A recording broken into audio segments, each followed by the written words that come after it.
Hey, ladies and gentlemen, this is Carmine Sabia for Explain America, and tax time may be over. Before we get started, please make sure you like, comment, share, and subscribe. Those little things really help us out, and they help our channel continue to grow. And if you're not watching us on YouTube, please visit that address in the lower right-hand corner. It's youtube.com/@explainamerica. And when you get there, please hit subscribe absolutely free. It really helps us out. The External Revenue Service. The entire point of it is to replace the Internal Revenue Service. Now, this time of year, I'm sure you're doing your taxes and you're getting annoyed like all of us do, right? You know, give them so much money and they go and spend it on nonsense. It's quite frustrating. But imagine you didn't have an IRS. Imagine you didn't have an income tax that you had to pay.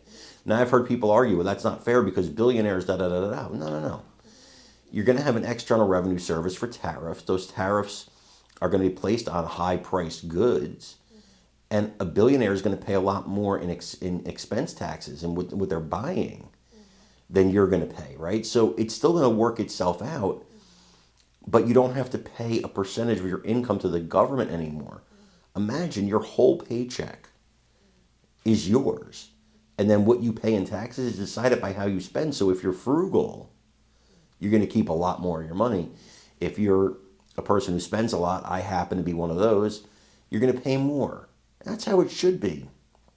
Income tax should have never been a thing to begin with. I believe it's theft.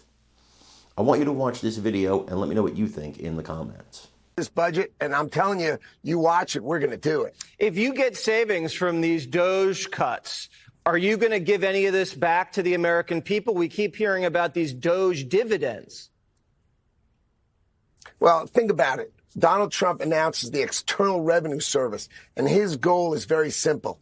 His goal is to abolish the Internal Revenue Service and let all the outsiders pay. I mean, this is someone who is focused on America. Let's drive down our waste, fraud, and abuse. I'll give you an example. Cruise ships. You ever see a cruise ship with an American flag on the back? They have flags of like Liberia or Panama. None of them pay taxes. None of them pay taxes. Every super tanker, none pays taxes. Alcohol, all foreign alcohol, no taxes. This is going to end under Donald Trump, and those taxes are going to be paid, and Americans' tax rates are going to come down. That's what Donald Trump wants to do. Balance our budget and cut our taxes. I mean, imagine a Democratic senator going against that. What planet are these people on? Well, you're saying French wine that I guzzle once in a while after a hard week. You're saying we don't throw tariffs up on that, but they tariff Kentucky bourbon? So what happens is when you want French wine, the French wine comes in and the importer in America charges a high price. And then we don't make any taxes in America on the topic. So think about it. All the spirits, all the wine, all the alcohol doesn't pay tax in America. It's all basically a tax scam. And we are on it, and we are going to fix it for the American people. We're going to drive down our deficits. And you know what that's going to mean? Interest rates going to come hammering down. Cost of mortgages come hammering down. The president issued an order to build a pipeline on the east coast of New York called the Constitutional Pipeline. The Constitutional Pipeline will halve the price of natural gas on the East Coast. Imagine the Democrats turned it down and Donald Trump turned it up. Half the price for the whole East Coast. And you know who's standing in the way, of course?